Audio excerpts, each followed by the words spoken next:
You seek the key, but first you must learn the ways of precision, craft, and performance with Acura's all-electric ZDX. With a premium Bang & Olufsen sound system, up to a 313-mile range, and a Type S variant with an estimated 500 horsepower, the ZDX is their most powerful SUV yet. Unlock the energy when you visit Acura.com to order yours today. From pit lane to podium, the Las Vegas Grand Prix is providing fans a race day experience at the speed they deserve. With the help of T-Mobile for Business, our 5G advanced network solutions are powering race day operations with event-wide connectivity. From streamlined gate entry to an immersive app, giving fans blazing fast access to the sport they love. This is accelerating innovation. This is the Las Vegas Grand Prix with T-Mobile for Business. Take your business further at T-Mobile.com/now.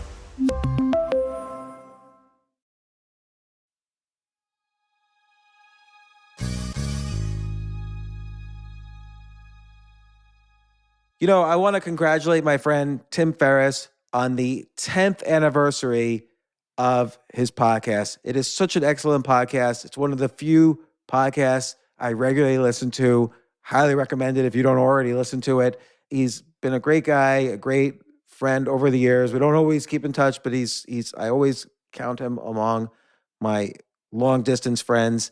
And congratulations to him on having a 10th year anniversary of his podcast. I remember when he was first considering the podcast, he was calling around to other podcasters, including me, and he was doing his Tim Ferriss thing of researching and asking people as many questions as possible. And he thoroughly prepared and instantly became one of the top 5 podcasts out there. So congratulations, Tim. This is my first episode on my podcast where Tim was the guest. It brings back fond memories also from 10 years ago. So here's Tim Ferriss being an amazing guest on my podcast. This isn't your average business podcast, and he's not your average host. This is the James Altucher Show.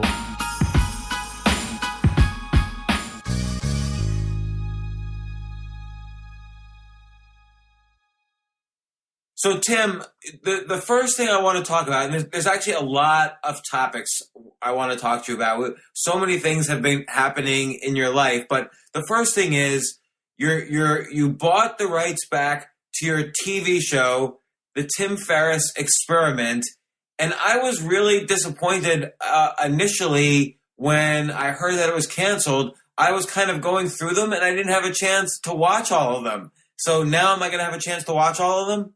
You will have a chance, and we can definitely dig into the backstory. The entire division at Turner Broadcasting was shut down. So not just my show, every show that they had made, whether it was doing well or not, as well as every piece of online content, webisodes, everything, the dozens of people involved, all had their content just put in the vault. So at the time that you were probably checking them out, I think only the first 2 maybe were up on iTunes. I only saw the Stuart Copeland, one of the best drummers in the world, was teaching you how to drum so that you could drum in a live concert with Foreigner.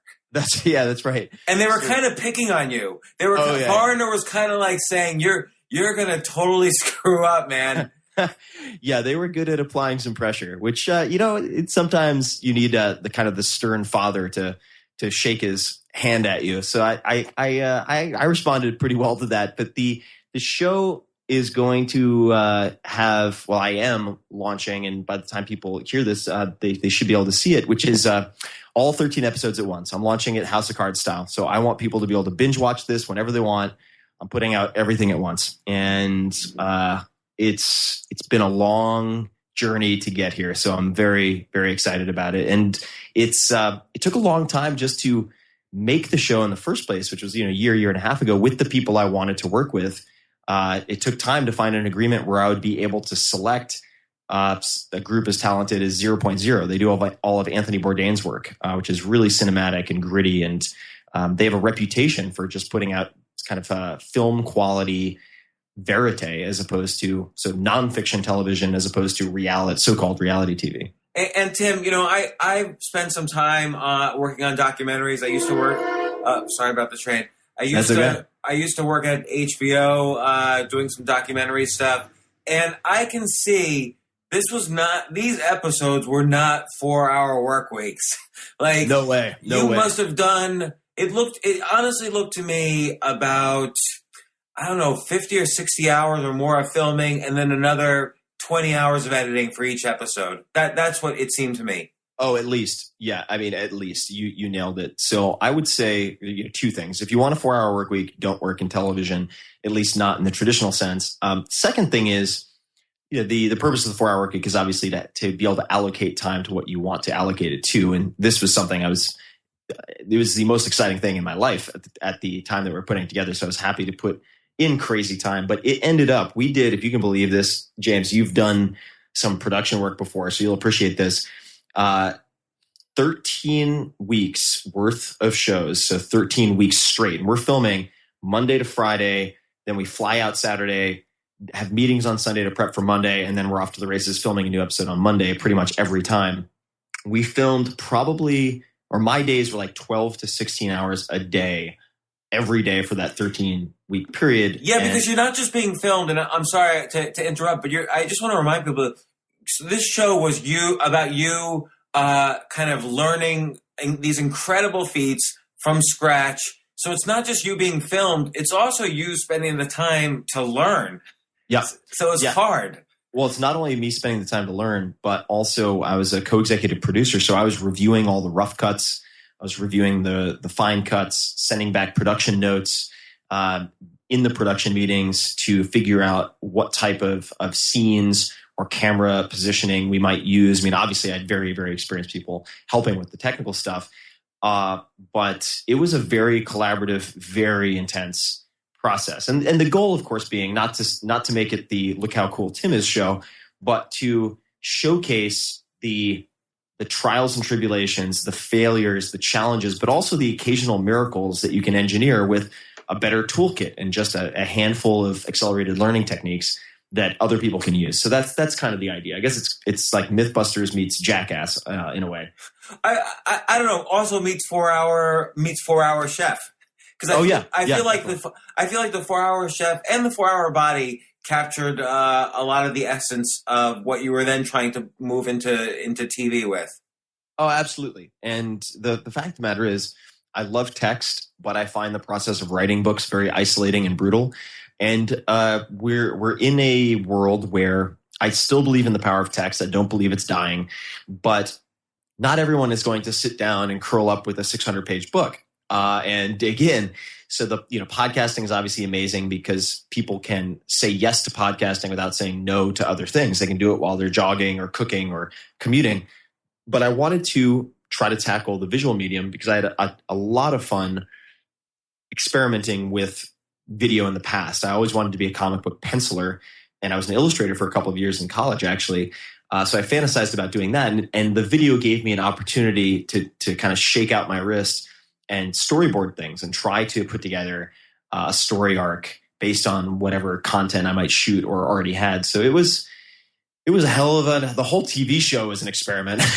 Yeah, because people don't realize with documentary style editing, there's obviously all the video, but what makes it really difficult is the editing is where the story actually comes out, and that's where you form the arc of the story. And it's incredibly difficult to edit a documentary. It's extremely difficult, and it's particularly difficult. I mean, in our case, you pretty much nailed it on the head. I think we had 50 to 60 hours of footage. Now, when I say 50 to 60 hours, I should probably double or triple that because we had multiple cameras, right? Right. And then you have to chop that down to 22 minutes or so, 21 to 22 minutes. It's an incredibly difficult task. And the way I wanted to do it was very nonfiction. What I mean by that is I didn't want to record a bunch of footage and then chop it up and move things around chronologically and put things out of order and basically create a story that didn't exist in real life. I didn't want to do that. So what that meant was we had to plan really meticulously in advance. Like, let's do these following activities, film spontaneously over the next several days, and hopefully that will form a story arc And if this, then that. If this, then that. If Tim breaks a leg, we do this. If Tim blows a rotator cuff like I did, we do this. If Tim hits a home run, then we do this. And having these contingencies set up so that the process was even feasible. But man, I got to tell you, kudos to everybody who works in film and TV. This stuff is really hard to do well. It's really, really tough. I'm super proud of how it came out, but man, that leads to the next thing. So you're super proud how it came out. You did 13 episodes. Just judging from the descriptions of all the episodes, it looks like you had an incredible experience. And then they kind of cut your neck off. And like that day when you heard, okay, they're going to cancel this. And obviously now it's coming out today. I'm releasing this podcast the day it all comes out. But the day you heard they were canceling this, what was going through your head? Oh, a lot of things were going through my head. And what made it particularly tough is we were getting a lot of these murmurs of things happening while we were still filming or at least post-production. So we were still working on a lot of this stuff. And it was very difficult, obviously. I think that linear television is very challenged, and networks have a huge challenge on their hands in terms of introducing new programming. So the show itself was put on HLN, and HLN is headline news. I mean, it is courtroom reenactments and drama and news. I remember the Zimmerman case was the big news at the time, and I didn't feel like it was a match demographically at all. And I was actually surprised that it was put on at all. I mean, if that were the only choice available, I was actually surprised and pretty happy. They were like, all right, look, like this is the option we have to put it on. But it made it very difficult for anyone in my audience to watch it. I mean, because many of them don't have cable. A lot of them don't have HLN. And whenever you have appointment viewing, it's just not how my audience tends to do things. So it hurt. It hurt a lot. And I think that the only reason I have fought for the last year and a half is because I'm like, you know what? I don't think this got a fair trial. I really feel like people need to see it in sort of its native environment in which I kind of envisioned it being digitally released, House of Cards style in my ideal world. But yeah, that was a brutal day, man. Why didn't they just do that? Why didn't they just say, okay, Tim, we're not going to put it on HLN. Who gives a shit anyway? Because no one watches that channel. We're going to put it on iTunes, though. We're going to release it everywhere. We're going to publicize it on CNN. You'll publicize it on your list. They could have made like a good amount of money doing that. It's a great question, and I've found that it's difficult. Not all of the reasons for all the decisions were transparent to me, and understandably so. I mean, Turner Broadcasting as a massive company does not have an obligation to share all the details with me. But at the end of the day, the entire division was shut down. So all of the content was pushed into a vault, and this is when there is a regime change like that. The people who are tasked with managing those assets or the people who inherit them don't really have any incentives to do a lot with them. And what I mean by that is this happens in music a lot as well, or TV shows when they are going to be renewed or canceled. You'll have a regime change, a new exec will come in, and the exec will pretty accurately look at the situation and say, if I do something with this and it fails, I'm going to get all of the blame. And if I do something with this and it does well, I'm not going to get any of the credit. So I'm just going to put it in limbo. I'm going to put it in the vault until maybe a clearer decision can be made. But it's almost like there's no way to fail. If you just release it digitally to iTunes, it's just free money for them. I hear you. I hear you. And what I realized after it all is, number one, I'm not the easiest person to work with because I'm highly a perfectionist, and I'm the guy who will take a blog post that probably is not that important in the grand scheme of things from a prosaic standpoint. It's like an announcement, and I'll do 17 revisions until I am happy with how it looks.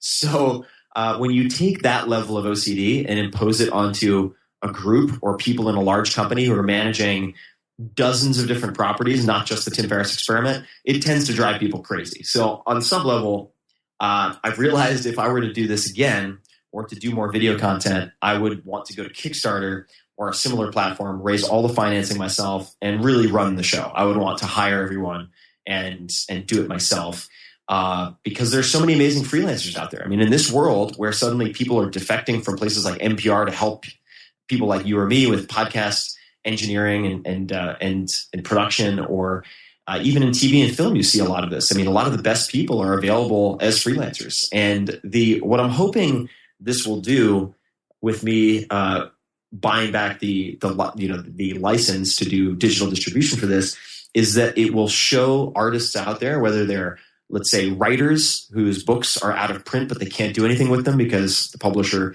owns the rights, or they are albums, literally starving musicians who have albums that are just sitting on a shelf, not being sold, but they can't get the rights back, are going to realize that there are options. Like, you can rescue orphaned content. And I'm hoping this will just produce a huge wave of these gems being brought back to life and resurrected. Because if you think about it, it could be almost like an alternative investment strategy, like a hedge fund strategy. I'm going to go out there and I'm going to buy the rights to, let's say, 50 forgotten shows, 10,000 forgotten songs, like B-side songs, maybe all these books from like the 70s or 80s that are totally out of print, and just start releasing them and get like an income stream from all of them. I could probably buy a lot of these things for pennies on the dollar.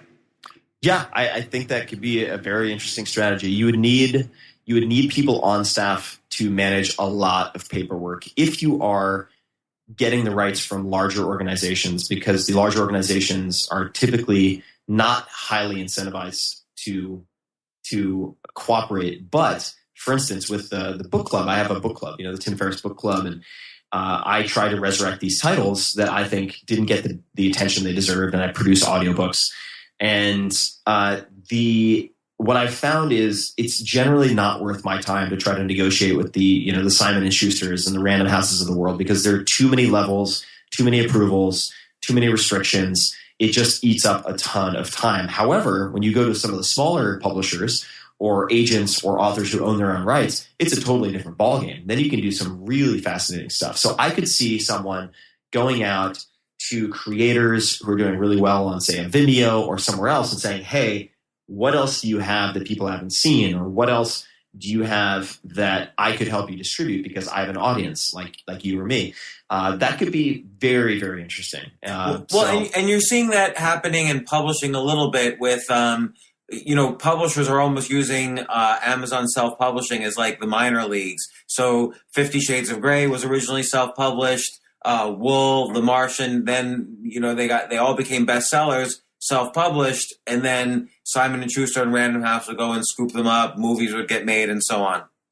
Oh, definitely. That's why I'd be astonished, but I would I'd be astonished, but I wouldn't be surprised, if this makes any sense, if studios or people in film weren't already doing this. But if I were in their shoes, I would be scouring Kickstarter to see what campaigns are doing best and saying, hey, I know you guys are going to do A, B, and C on your own, but if you want additional distribution or syndication through these following platforms, we'd love to have a conversation with you, right? I mean, that gets very interesting. Take a quick break. If you like this episode, I'd really, really appreciate it. It means so much to me. Please share it with your friends and subscribe to the podcast. Email me at altucher@gmail.com and tell me why you subscribed. Thanks.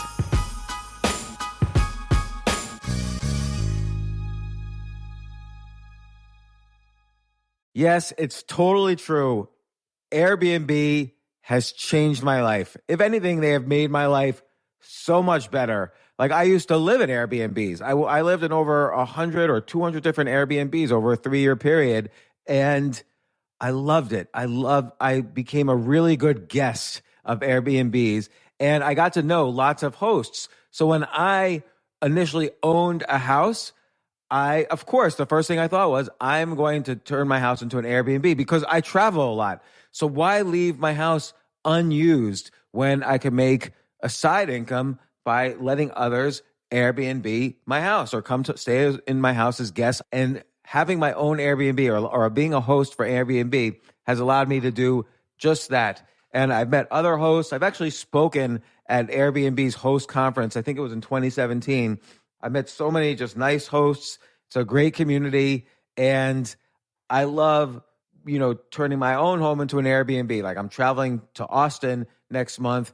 My home's going to be an Airbnb while I'm away, and I'll stay in an Airbnb. I'd rather stay in like a 3-story house Airbnb than in one tiny hotel room in the middle of Austin during South by Southwest. So listen, while you're away, your home could be an Airbnb. Many people host on Airbnb, but there are people who are just letting their house sit empty, who've never thought about it or didn't realize their space could be an Airbnb. Hosting can easily fit into your lifestyle and is a great way to earn some extra money. So if you have a home, but you're not always at home, then you have an Airbnb.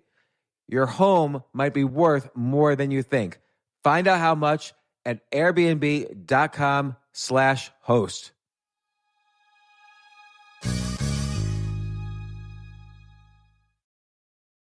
I remember last year I was asked to go speak at the Norway Business Summit, and I was so excited because side by side with the Business Summit was the Norway Chess Summit, where I would get to see in person Magnus Carlsen, the best chess player ever, playing chess. But it was 4 plane rides, like to get to the city that ultimately I would go to. So I really did not want to fly for 14 hours, and they were willing to pay for everything for me. So I at first class. So I didn't want to fly for 14 hours and not be first class. So I had to hurry up and get on the phone immediately to get those first class tickets to a chess tournament in Norway.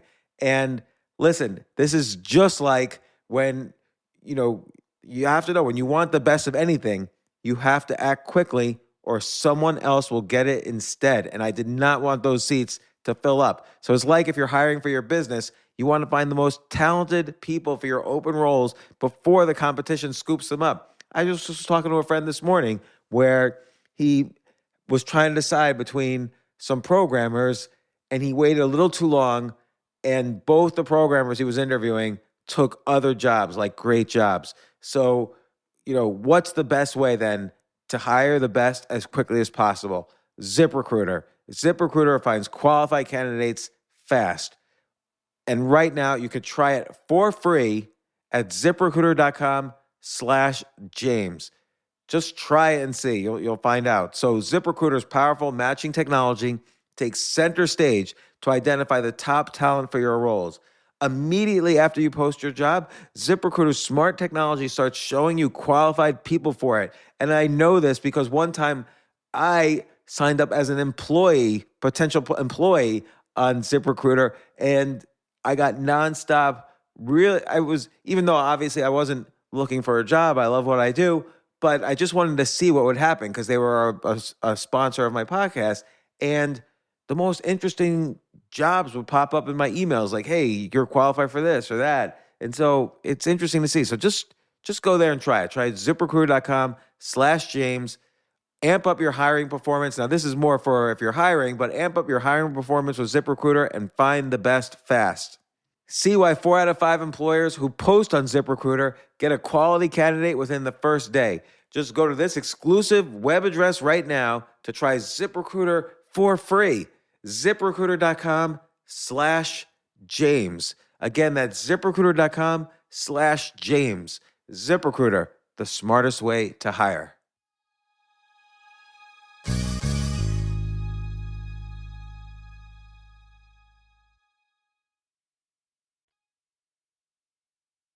So I want to just quickly run down some of the different episodes you've done, but then I want to learn a little bit more. We're going to get to these episodes, but I also want a little more about how you actually bought back these rights. But so you did the one that I saw, which was rock and roll drumming, where you actually played live. How big was the audience when you played live with Foreigner? It was a couple of thousand people. I mean, it was big enough to scare the living hell out of me.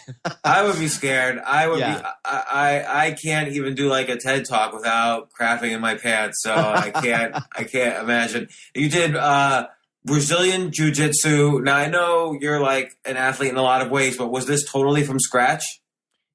No, I had done some Brazilian Jiu-Jitsu a long time ago, many years ago. But this was at a gym in New York City with Marcelo Garcia, who's a 6-time world champion. And the guys I worked with and sparred with and also got taught by are the top of the top world-class competitors. In fact, a guy named John, I think it's Satava, might be Satava, but I think it's Satava. Anyway, John, Jon, just beat one of the Gracies, choked him out with a north-south choke in the black belt division to head to the world championship. So these guys are just beasts, great guys, but beasts. So that was what made that episode really cool. I don't know, James, if you've ever met Josh Waitskin. I met him on a street corner in 1994, very briefly. Wow, that's a hell of a memory. That's yes, incredible. I remember we were with a mutual friend and we just talked for like a second.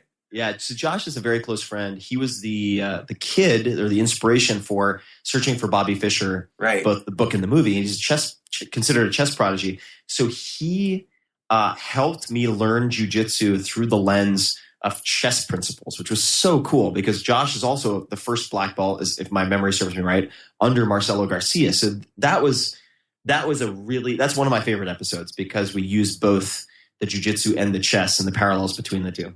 Well, I could see how the chess could be related. Actually, I could see how chess could be this kind of the science of learning chess is related to all of these episodes, and I want to get to that. But I just want to describe some of these other things. So then you did one called The Dating Game, where Neil Strauss basically helped you with your game. Yeah, Neil Strauss, author of The Game, exactly. We had Neil, who forced me to do cold approaches, which was hugely embarrassing and hilarious. What does that mean? It means you just walked up to a girl and started talking to her? Yeah, that's it. That's walking up to strangers and trying to get their phone number. We had to do that at the Ferry Building in SF on I think it was a Saturday. So if you want to talk about a crowded environment, that's it. But we also had a computer hacker helping me optimize online dating. And then we met with a matchmaker as well to see how all three approaches would compare. Actually, okay, so I want to actually focus on that for just a quick second. So, when you just cold approached, did you have to kind of build up? How quickly did your courage sort of reveal itself? Like, I would have been scared at first, but then I imagine after a few, you get used to it. I wish I could say that after 3, I was smooth as silk, but I was nervous. It probably took me 10. You know what? Let me rephrase that. I was nervous every time I did it. Even if I had a semi-successful approach or got a number, if I had to do it again, it was right back to the primal reptile brain fear. I have never been the kind of guy to do that. Like if I'm seated next to an attractive lady at a dinner or something like that, I can hold my own because there's a context. But for me to walk up and kind of Jedi mind trick them into talking to me when they're on their way to someplace else is not a natural skill for me. So what were some of the techniques that Neil said you can use for a cold approach? Well, there are a couple of techniques, but the simplest would just be asking a question of some type. So it's like, hey, sorry, well, actually, he wouldn't want me to say sorry. That was a bad habit that I have. But you could ask, say, a woman I need a female opinion on X, right? Should I buy this type of sweater or this type of sweater for a friend or whatever it might be? And you're giving them a question, for instance, that is not going to be the frequently asked question that they get every time some Yahoo walks up to them at, say, a bar, right? Right. Sammy, the hacker, who's amazing, very good friend of mine, who's just a hell of a guy and a really very much a genius when it comes to any type of social engineering or computer hacking.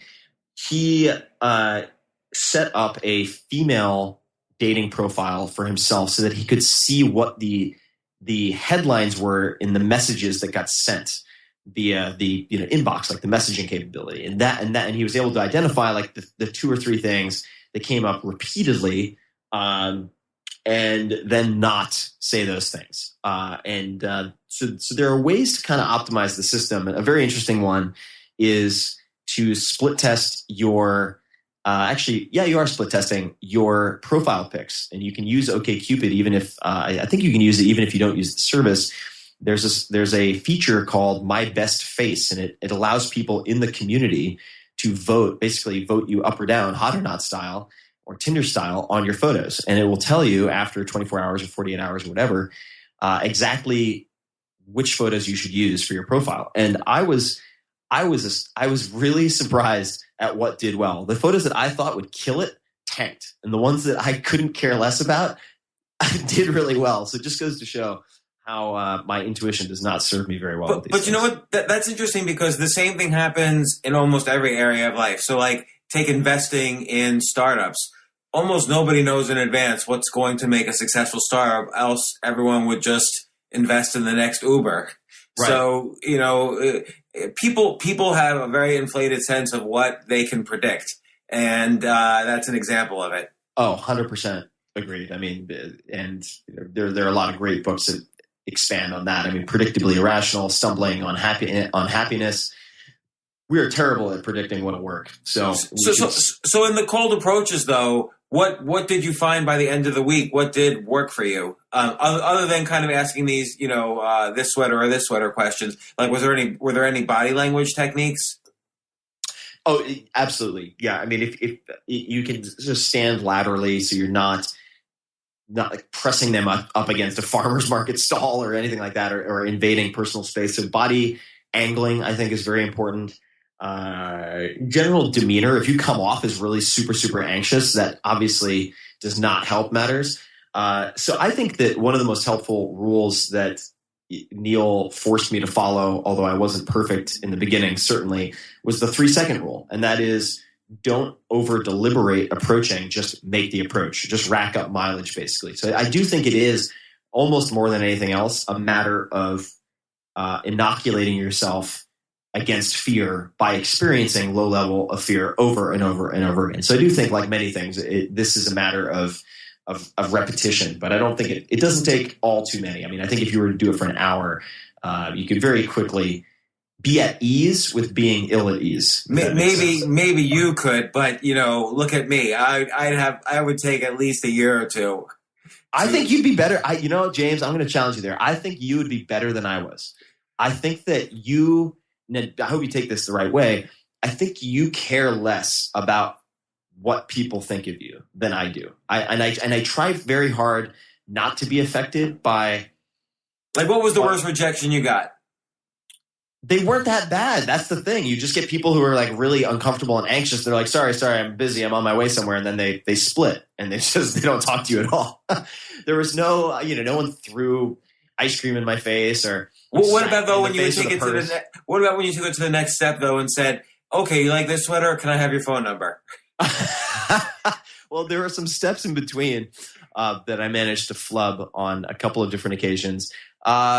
When I got to the phone number point, and I only asked a few people because I was a coward, but they gave me their number because I'd created some type of context or established some type of common interest, blah, blah, blah. You know, so they were actually less terrifying than I expected they would be, and which is of course silly, but you have to keep in mind all of my horrific failures from junior high and high school came back to haunt me when I tried to revisit this, because I have tried very hard to design a life where I don't have to do cold approaches. That's how much I dislike doing cold approaches. So of course that's exactly what Neil wanted me to do. It's sort of like step number 1, write a best-selling book and then go to lots of parties about the book.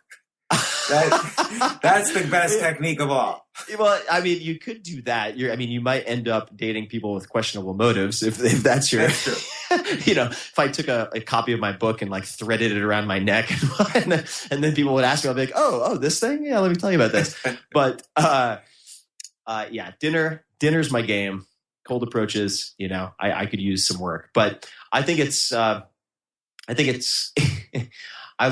I like people to see the failures because it's one of those cases where whatever I managed to do right is due to a toolkit that I've tried very hard to refine over time. It's not because I knock it out of the park at all of my at-bats. I screw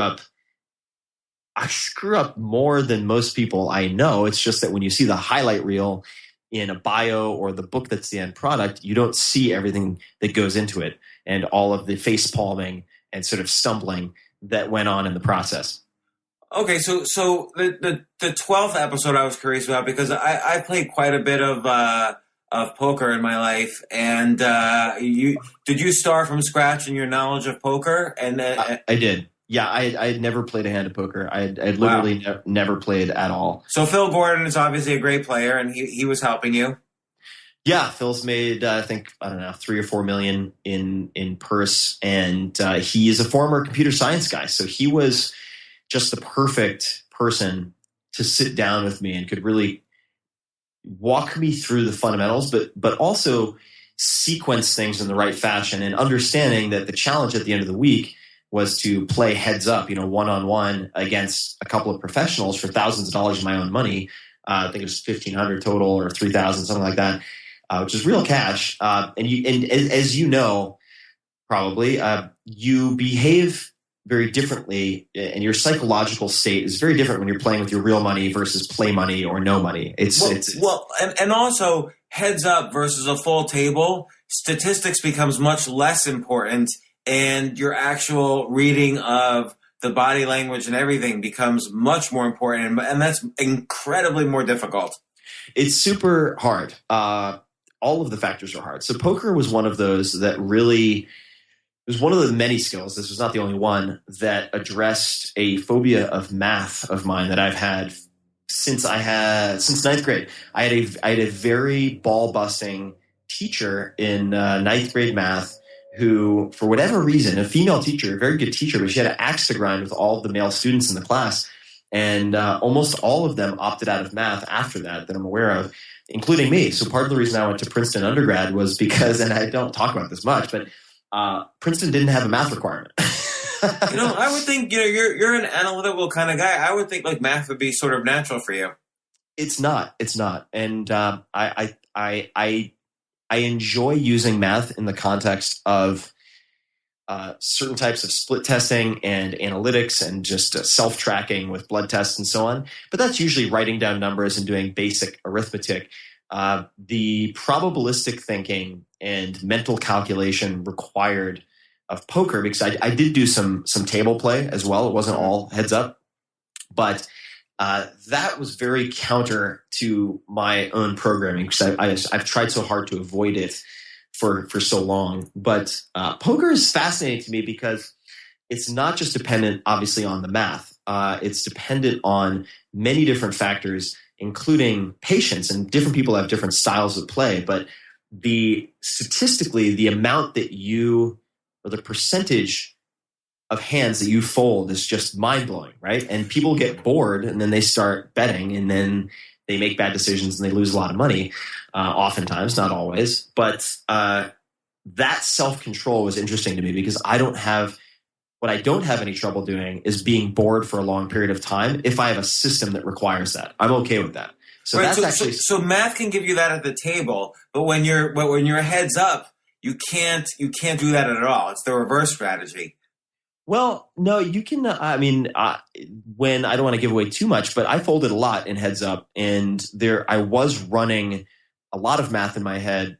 I'm sure not nearly as much if you're doing a high stakes game with 8 people at a table, but I was running a lot of math because the blinds, and I don't want to, this might be inside baseball for people who've never played poker, but the blinds, which are basically the required bets, right, that you must put out on the table so that there's something to play for, those were going up every, I think, 10 minutes or 5 minutes. So the decisions I made had to change accordingly. And again, this is speaking from the standpoint of a novice, but they're pretty interesting results, I got to say. It was a very fascinating experience. I loved Phil's style of coaching. The being in Vegas for 2 weeks straight, because I did another episode in Vegas, was a little much for me on the Strip. Being on the Strip for 2 weeks, I felt like I had to go sort of take a delousing bath every night, and then go find where I'd lost my soul at the end of that period of time on the Strip. Yeah, Las Vegas is like this alternate reality. It's hard to get used to it, I think. So it is. It is. The 13th episode looks fascinating, and particularly the way it's shot in the trailer. you're like a superhero practically. So it's urban evasion and escape. So I guess the idea is, what happens if you're kind of kidnapped and handcuffed and a bag is put over your head and you're far away from anybody who can hear you scream, and you are supposed to get out of that situation. And obviously you had never done that before. No, I hadn't done that before. And the context for that is really the fact that at one point, the people at Turner very kindly asked me, and this is something no TV people had ever asked me before, which was, if you could do anything in TV, what would you want to do? Usually I'd had people involved in TV come to me and say, hey, here's what we're doing. We're looking for a host, or we're looking for a judge. Do you want to do it? And there was zero creative input from me. So the answer, one of my answers to the folks when they asked me that was, I'd like to create a show about becoming Jason Bourne and how people can become Jason Bourne. And there are definitely some James Bond elements in there. But if you look at the show and all the episodes, you have language learning, rally car racing, escape sequences and stuff. Well, you have the art of parkour, which is, I don't know if I said it right, but that's like where you're kind of jumping around from wall to wall like Jason Bourne. Yeah, exactly. Or the initial chase scene in Casino Royale, do basically ninja plus breakdancer over obstacles, which is that was a really painful episode. The escape and evasion was sort of the final piece in the puzzle. I was like, okay, well, let's really figure out. And I wanted to learn this stuff, quite frankly, because I travel to a lot of places where there are kidnapping risks also. And I'm doing less of that, but I've historically spent a lot of time in South America and in Central America, and those are real risks. I mean, those are industries in many of those countries. And you'll have organized crime with relationships at the airport who will read flight manifests to determine who makes promising targets, and they'll use Google and other tools to establish that. So I wanted to learn, for very practical purposes, what happens if I am kidnapped, or if I am hooded, or if I have zip ties tied around my wrists and my ankles. How could I conceivably get out of such a situation, or, just as important, prevent it in the first place? So that was, or for instance, hot wiring a car. That was very fun. No, wait, just the kind of being kidnapped, handcuffed, hooded, everything. Is it possible to escape that?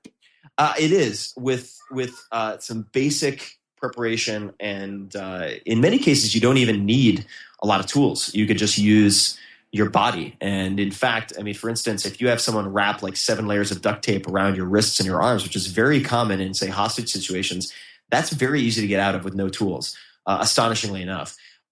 So it is possible. What's the trick? I don't want to give away the show, but I personally want to know the trick.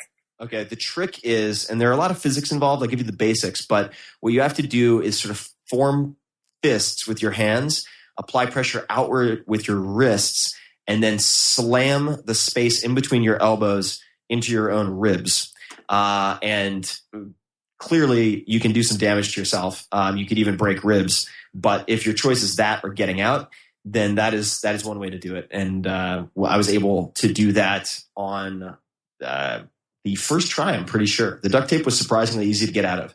The others are more challenging, especially the handcuffs. And if the handcuffs are behind the back, it's even harder. And we used official issue, I think it's Smith & Wesson police handcuffs. But I'll put it this way. I don't think that it's possible necessarily to mitigate for all disaster scenarios, but it's cheap insurance and smart insurance, in my opinion. And it's also fun to have a basic repertoire of techniques that could address a handful of common situations.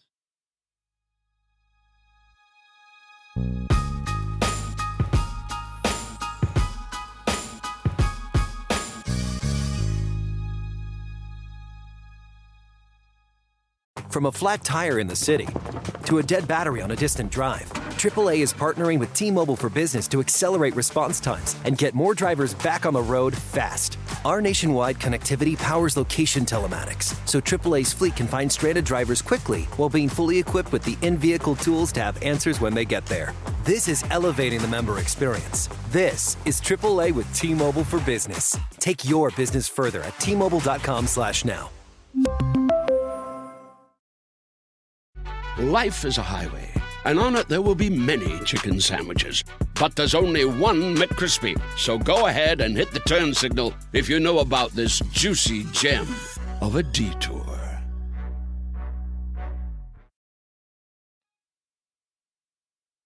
So throughout all of these, and okay, so there's tactical shooting, there's starting a business, there's open water swimming, there's surfing, there's golf. Oh, okay, let's talk about golf for a second. Nobody can possibly teach me to go from 140 golf to like 100 golf. Like what happened in that show? That show, we used a lot of motion capture to do very biomechanics oriented analysis to see, for instance, which parts of my body were moving in what plane, at what speed, and what order, which is very important if you're looking at, say, the kinetic chain, and like, do you move your knee first? Which knee? Do you move your hip first? In what order should those happen? And we also did a lot of drilling and practice on principles that are oftentimes overlooked in golf. And I do not golf. I don't know how to golf. This was ground zero and up. So like before this, if you went to an 18-hole golf course, what would you shoot? I wouldn't even know what number to give you. Like, quite honestly, I mean, I had never played on an 18-hole golf course ever. Are you allowed to say how you did by the end? Can you say the score, what you scored what you shot by the end? We did not do like an 18-hole course. There were other goals. Okay. But I'll leave that one for the folks to see. That was one where we had a miracle of sorts, which was pretty amazing. But I'll let people check that one out. Now, from the beginning of the series to the end, did you find yourself getting better at the process of learning, kind of like the meta aspects of it?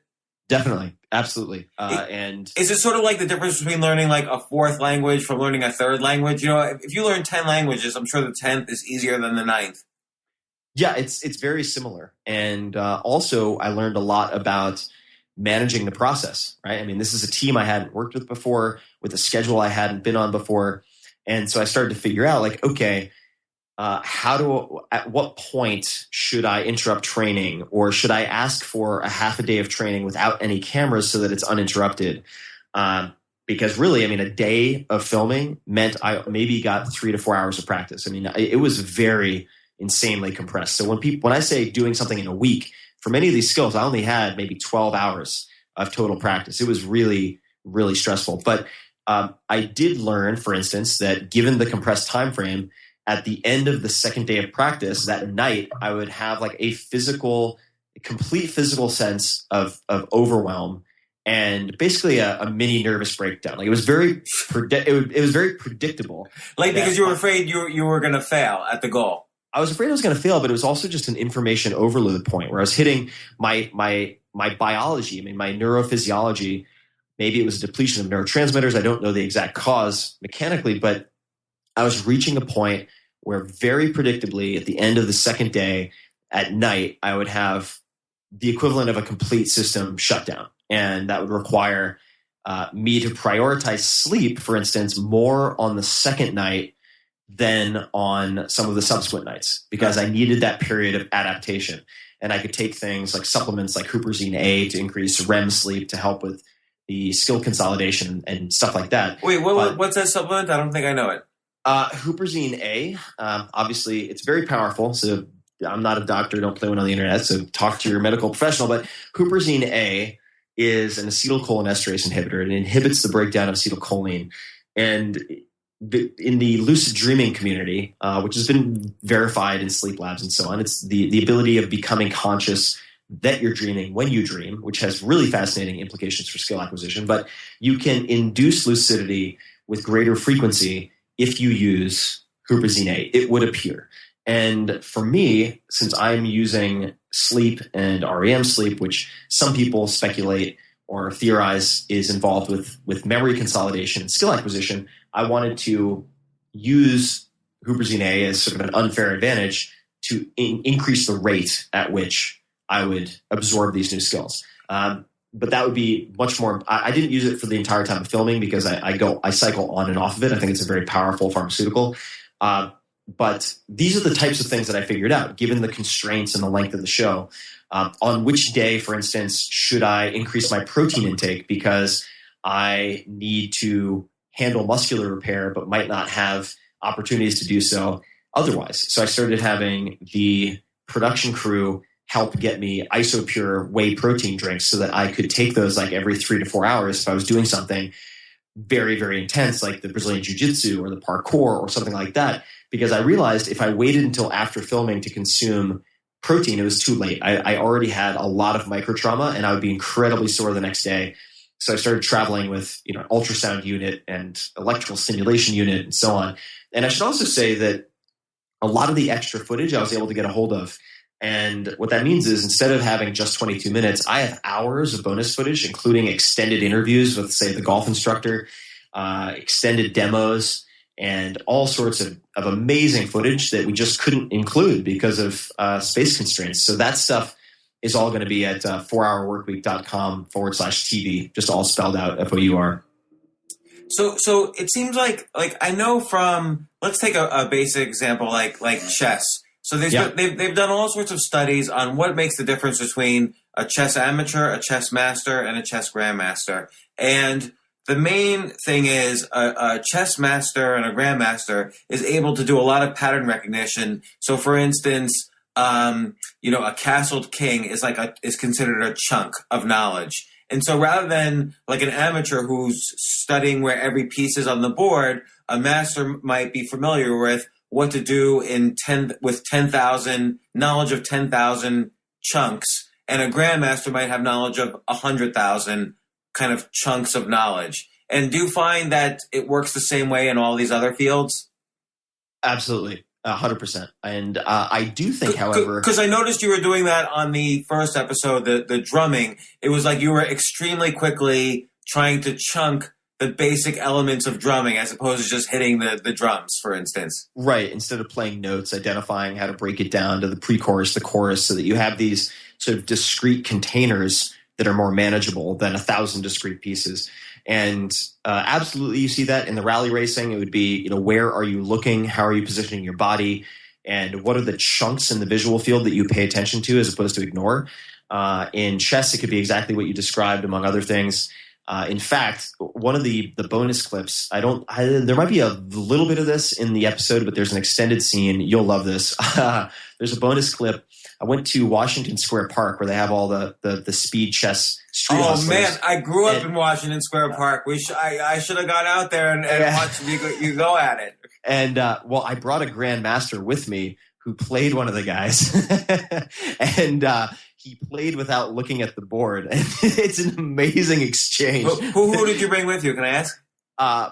Maurice. Maurice Ashley. Yeah, Maurice Ashley, who is amazing. He's like Morpheus. He's one of the coolest cats you could ever imagine. He's so awesome. And what's great about Maurice is that he also knows how to smack talk back. So he was not a sitting duck for taking any abuse. And so he's just like slowly smashing this guy.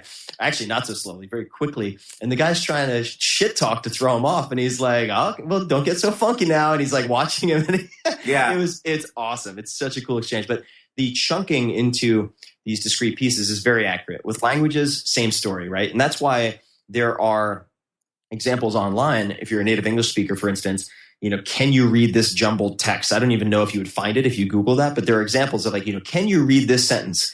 And the letters are all kind of out of order in each word, or they're upside down, but your brain decodes the words so that you can read the sentences because your eyes are so accustomed to the morphology of certain words, like the D with the uptick, like the upstroke on the D, that it can decipher what the page is trying to say, even though everything is written incorrectly. It's so fascinating. But here's the problem a little bit, though. So, let's take chess as an example. It could take 2 or 3 years of solid practice for, or more than that, depending on talent levels and other things, and who your instructor is.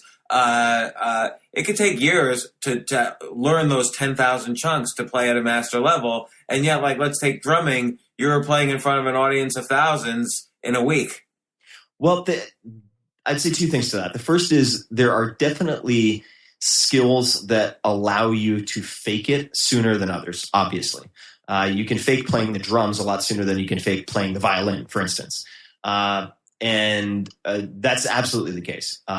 Doesn't mean that drumming isn't difficult, but on a level of complexity, there are certain things you can fake sooner than others, or to the untrained eye or ear, things that you can do with certain skills. I would say though, with chess, I would absolutely maintain that what I said in the 4-Hour Chef, which is within 6 months, you could get to top 5% in the general population. If that became basically your full-time priority, excuse me, I'm allergic to the 10,000 hour rule. So I do think that chess is a very particular example. I think chess is perhaps the hardest of the skills that I participated in to get into the top 5% in the world who are not treating it like a master or grandmaster track. For a lot of reasons, but I think that chess is, you can get very good at chess and beat almost every civilian you play with in 6 months or less, no doubt in my mind whatsoever. I really believe that. I agree with that. I think it's probably 6 months for that, and then it's a whole. But that's probably true for poker as well. Oh, it's true for all of them, and I think my job is to. There's something called the sigmoid curve that applies to a lot of natural systems, options trading, and also learning, where you basically have, imagine an S where you grab the two ends of the S and stretch it out horizontally so it looks kind of like a step. That is what learning generally looks like, where you have very slow gains, next to nothing. Then you have this like Cambrian explosion of skill development where all of a sudden you go from not being able to communicate with anyone in Spanish to, oh my God, I just held like a 30-second conversation, massive breakthrough, or you win your first game of poker, whatever it is. And then you very quickly flatten out again and you have this point of diminishing returns. So my job is there are people like Josh Waitzkin, for instance. We talk about this in the show. It's a really fun juxtaposition. His job is to get people from like 99 to 99.999. My job is to get people from 0 to top 5% in the world in 6 months or less. And I think that I can do that. I'm good at it. And I've spent, if people ask me like, oh, well, what are you really good at? Because you're just a jack of all trades. You're a dilettante who's just dabbling in all these things. I'm like, no, you're missing the meta here. The skill that I'm refining is meta learning. It's the toolkit. It's like you can use a saw or a hammer or a screwdriver to build all sorts of things, anything. And I'm trying to refine those tools that other people can use, whether they want to learn Spanish, Japanese, how to cook, Japanese horseback archery, rally racing, poker, Excel spreadsheets, doesn't matter, right? So let's take language as an example, because episode 3 in the season is you are learning basically Tagalog, the Filipino language, in the period of a week. How did you get yourself? And let's talk about it from a meta level rather than the specifics of the language. What were you thinking going into that? Like how you were going to do it? So going into it, I needed to first know thy opponent. I really needed someone who could help me deconstruct the language, help me know what is most difficult for native English speakers, what is easiest for native English speakers, if there are ways I can cheat. So for instance, if there's something very difficult about it, is there an alternative construction that I can use which will still be proper Tagalog that will not make my head explode? Because I don't have time for that head exploding component, right? If I only have, in this case, it was like 3 or 4 days. It was insane. That's incredible. I can't believe it. Oh my God. Were you scared? I was terrified. I was terrified for all of these. And I've done a lot of crazy things. I've done a lot of very aggressive things in my life, but I'm still human. I don't want to be publicly humiliated, especially on television. Would you have been publicly humiliated? Like, would they have aired it if you failed? Oh yeah, they would have aired it. Absolutely. And I don't win in all these episodes. I should make that clear. Or I have breakthroughs in every episode, but some of them end catastrophically. Not all of them. Yeah. And Can you tell me one episode which ends catastrophically? Parkour. That was bad. I'm still. This is a year and a half later. I'm still contending with injuries that I had from that episode. Oh my God! Yeah, really, really, some gnarly long-term joint. Did you cry on the show in pain? I didn't cry. I definitely wince and close my eye and drop to a knee and so on. And I spent a lot of time on a PT table. So you have footage of me getting treated by doctors as well. Oh my God. It's like the $6 million man now that team has to come in. Oh, rebuild you. It was a process of breaking myself down and then rebuilding myself over the weekend for the next episode. So the Filipino language. So you're understanding the opponent and breaking it down in the same way you would approach, say, tennis. The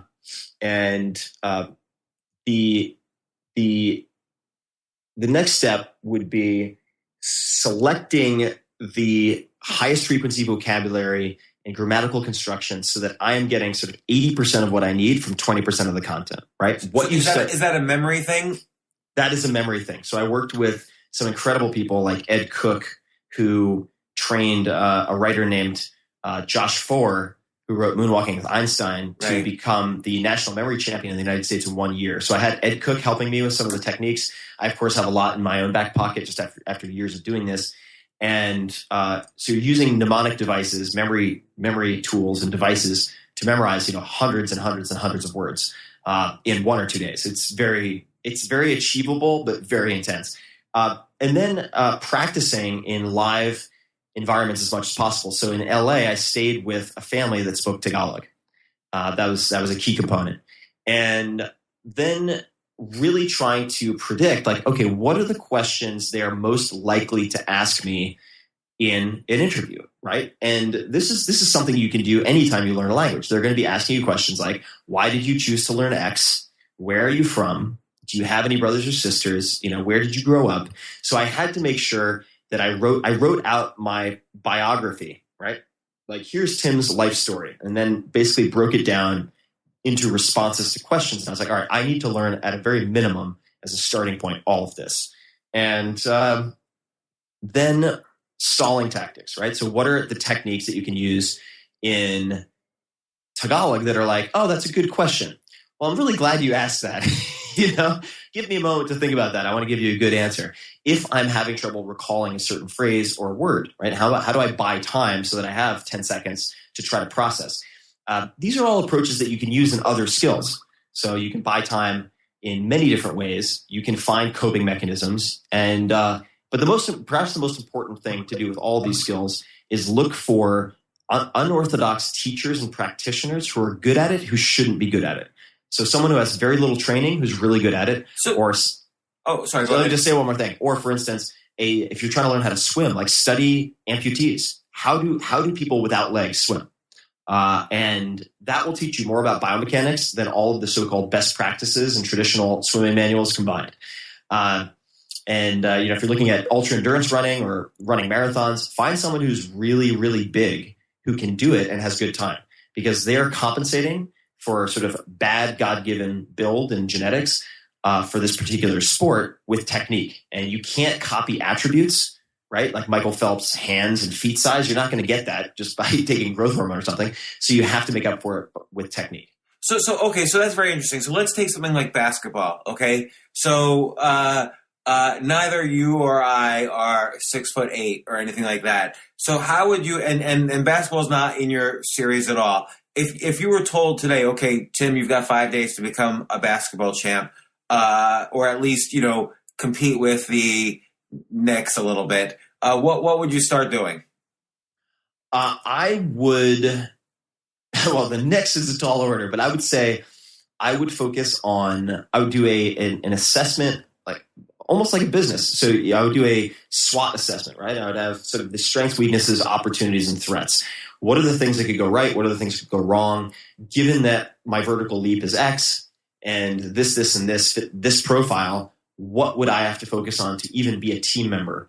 And ultimately, it would probably come down to passing and perhaps long distance shots. And as a side note, I did actually tackle this in the 4-Hour Chef because I had always viewed basketball as a huge embarrassment and failure of mine. It was something I was very embarrassed about because I was a wrestler. Wrestlers are cavemen. We can't dribble and do layups. And I was ridiculed by a PE coach back in like junior high when I tried to try out for the JV basketball team. So I just shelved it. And I had these very, very bad sort of negative self-image problems related to it. Ultimately, you can break it down, and I would focus on shooting. I would focus on shooting and passing, most likely, and how I can compensate for my weaknesses. So I think that, and there's a very interesting piece I think that Malcolm Gladwell wrote in the New Yorker about non-obvious basketball strategy that was used by some, I think, entrepreneur, Indian fellow who coached his daughter's basketball team. He had never played basketball before, and I think he took them to an undefeated season. So there's team level strategy, and then there's personal strategy, and both would have to interplay so that I would not embarrass myself and everyone else on the court. But that's how I would think about it. Would you look for like the Harlem Globetrotters has some smaller players? Would you look for their techniques of what they were doing? Absolutely, yeah. I would look for the shortest guys in the game. I would look for the oldest guys in the game. Ideally, someone who matched my sort of phylogenomics or whatever. I mean, I'd try to find a white guy, right, who is, if I could, it might not be able to, but I'd try to find someone who matched me attribute-wise as closely as possible to model. If I couldn't do that, though, I'd still be looking for outliers, people who are older, people who are slower, people who are shorter, et cetera, because I would be in that bucket. And then I try to identify who their mentors and coaches were. Because if I talk to their NBA coach, he's not going to be nearly as helpful necessarily to me, given my skill level, than their high school coach, right? Who was dealing with teams with far lower skill sets and less refined technique and less experience. So I would certainly not shy away from going to a high school coach who had dealt with shorter people who went on to become superstars. Absolutely. So now what happened? They canceled the show. Obviously, you wanted to buy the rights because you wanted to share this with the world. How did you go about getting the rights? I've never actually heard of anybody getting the rights to their show back. It took a lot of blood, sweat, and tears and money. Did they say no at first? They didn't say no so much as we don't want to do a deal with Tim Ferriss, but they were considering many different options for the show. And the reason it took so long is partially because they were shutting down the entire division. So they were more occupied with the priority of letting people go, negotiating severance packages, and providing a soft landing for all of that than making deals for divesting themselves of the show, which was probably written off by that point anyway. So it wasn't like they had a P&L obligation to do a deal. The way I got it ultimately was by trying to understand the incentives of everyone involved, and then also ultimately working with a lawyer who had done a lot of deals with Turner Broadcasting, so that he was familiar with what they could do, couldn't do, and so on. You basically use your technique of learning how to buy the rights of your show. Yeah, exactly. It was exactly that. And I just read a quote from Thomas Edison yesterday that I thought was just so perfect. It should be my life mantra, which is when you've examined you've examined all of the possible options, just remember, you haven't. And I was like, great. Man, isn't that the truth? Well, so you're releasing all the episodes today, April 28th, 4hourworkweek.com/TV. I think the valuable, obviously, I'm sure you edited this great. All the storytelling is great. But for me, the valuable thing is to kind of understand how you meta learned, how you kind of learn to learn. Because I think that's where education needs to go. So I actually think this is an incredibly valuable series for not only myself, but my children I'm going to have. I'm going to force them to watch it. Even though you're a guy and they only watch stuff with girls in it right now, but I'm gonna force them to watch it. Well, I will tell you that some of the folks involved with the show, I had dinner with one of them, and they asked their two daughters if they wanted to watch the show, and they were totally hooked. And these are like 10 and 12 years old. So I think there's something there, man. I hope so. Okay, well, good luck. I can't wait to see these. All right. Thanks so much, James. I really appreciate it. Thanks, Tim.